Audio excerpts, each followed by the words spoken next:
Oh, hey, honeybees. Dr. Sheena here. Welcome back to my YouTube channel, Conjuring Honey. And if this is your first time, welcome. For your first time, Conjuring Honey is a space for love notes on whimsical, embodied healing, sweet storytelling moments, and becoming in nature, in spirit, and in global living. And I have been just gabbing and writing and sharing some of my stories on my Conjuring Honey substack about a trip that changed me, a trip to Jamaica of slow, intuitive travel. And I'm excited to share some of my moments, to continue sharing some of my moments here on this beautiful channel. And I want to share the moment I arrived, and then I am looking forward to sharing some of my tips for intuitive, slow travel, traveling with intention and as conjured up in ways that change you. And I'll be looking forward to hearing some of your stories. So I had arrived to Portland Parish, Jamaica, in the dead of darkness. There were no lights at the time. It was nighttime, and yet I vividly remember my body firing off all these sensations of trust in myself and that I was in the right place in divine timing. Just as I had conjured and just as spirit had molded it. A little tiny frog dripped into my cabin late that first night. I'm not sure where it entered, but I am afraid of frogs, or I used to be. It made me uneasy to have it in my space, and also I remember feeling curious at how tender it seemed. It was so tiny, tender, curious about how tender it seemed. It was just so tiny and honestly kind of cute. And how naive and buoyant its bounces across the room were. It briefly hid near my shoes, and I helped it find the front door. It was a calm exchange with a blue broom in hand. Frogs remind me of my great aunt that raised me as a young girl. I called her Nanny, and we lived in the country in Louisiana. And frogs would slap themselves onto the patio door, looking into the dining room where she had coffee every morning, and I had oatmeal sweetened with condensed milk. And so when I saw this tiny little frog, I wondered, this place chose me. The next morning, I woke up to the patois coded calls of the resident rooster and his two partners, who I named Reggae, Freedom, and Justice, respectively. It seemed to me that even animals carry the accents and dialects of a place. I walked outside and I was brought to tears. I was standing in the belly of the Blue Mountains, lush hues of green draping an electric blue sky, humidity licking at my skin, and the rushing sound of a river that I couldn't see. These were beyond the vivid details I had seen in my imaginings of where I would travel, and also so spot on. I was consumed by gratitude and by the palpable confirmation in the air. This is where I saw myself. Every single day for almost 3 weeks, I had at least one moment of knowing that this was the place that had chosen me, that this place had chosen me.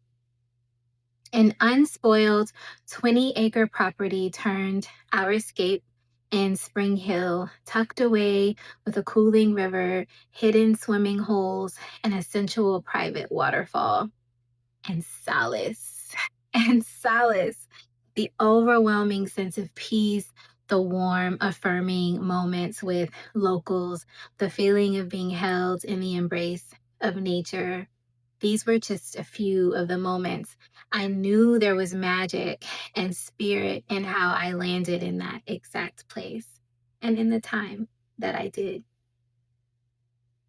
In a world where travel is all about the Instagram show, the not so humble brags, and exploitation of sacred lands and cultures, I want to invite you into a way of slowing it down, even if you only have a few days, and letting it be what you need it to be, a way to be in relationship with where you are and who you are, mind, body, heart, and spirit. My wisdom is potent, it's slow, it comes through my own experiences, and it's often channeled. And I talk about intuition a lot, a lot, a lot. If you know me, you know that's my jam. I see it as our very own sacred, unique portal to the divine. And when we know how to feel, hear, be in intimate relationship with it, with our intuition, we can shape our experiences more authentically and move more in more alignment with and toward our destiny. In the travel space, this can be quite medicinal as we end up getting what we need from our time. We open ourselves up to receiving what a place has to offer us. And most importantly, we get closer to ourselves. In this trip in particular, I felt like I had initiated myself in, on the lands and in the experiences that I had. And so I have some tips for how to choose your vacation and travel destiny places intuitively. So you're encouraged to try them on and see what fits. So, tip number 1, get in touch with your intuition. I warned you. I can't stop talking about it. We love her. We love her. Do you know where it lives in your body? Do you know what it sounds like? What sensations do you feel when your intuition is speaking to you? Tip number 2, make some time to feel into what you need from your time away. Quiet, adventure, pleasure, social connection, time alone. You might ask yourself, how do I want to feel on my trip? How do I want to feel?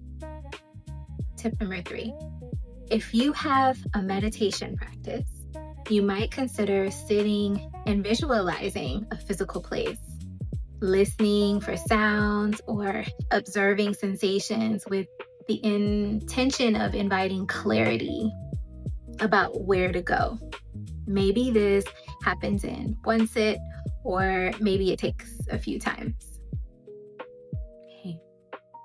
Tip number 4, take some time to journal or draw about it. Make note of anything that stands out or seems especially vivid or peculiar. So you may visualize a place, but there's something that stands out. Maybe it's a roasted sweet potato stand on the side of the road. I know it sounds random, but trust me, spirit is funny like that. Okay, what tip are we on? Tip number 5? Tip number 5, giving so many good gems, I'm losing count. Listen, pay close attention to what happens next, imminently, and in the following days or weeks. Spirit can be really loud or super subtle. Where do your thoughts take you? Any particular places or countries seem to be drawing you and your heart in? Start your research and look for those signs and symbols of your visualizations. And that's tip number 6. Watch closely for moments you feel those similar intuitive sensations that you were meditating with earlier. And then the last tip, make space for trust. Move the doubt and skepticism aside. Make space for trusting your ability to create the moments, to call in the places and adventures, for spirit to help you, for spirit to be the bridge so that you can find yourself in the places where you saw and felt in your mind and body. I know it's such a different way of traveling, beginning with ritual. And I'm so thrilled for your discoveries to come, and also your tips. Drop them in the comments. I need them. You're invited to share how you travel intuitively, plus some of your stories of being chosen by a place in the comments. And I hope that you'll return, you'll share, like, and subscribe to my channel if you haven't already, and hop on over to Substack for more of the sweetness. Stay close in the meantime. Catch you in the honey drip. Peace.